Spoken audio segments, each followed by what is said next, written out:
How to fix Tower of Fantasy account, character, error 2618. 1. Restart the game, quit then rerun the Tower of Fantasy app. Or, try running.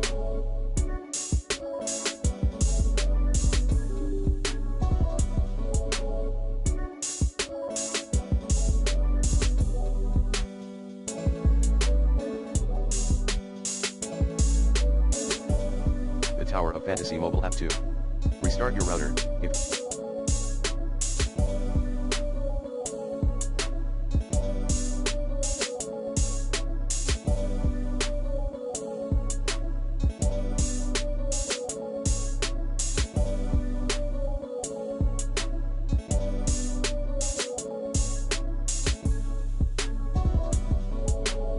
Penny.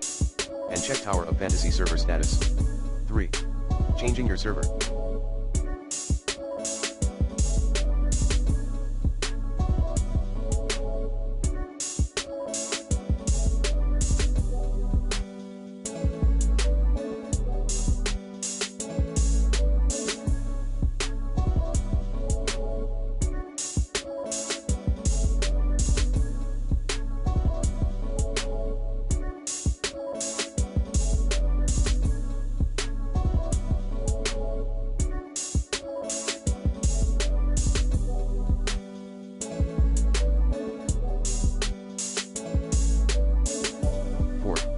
Wait for the free server.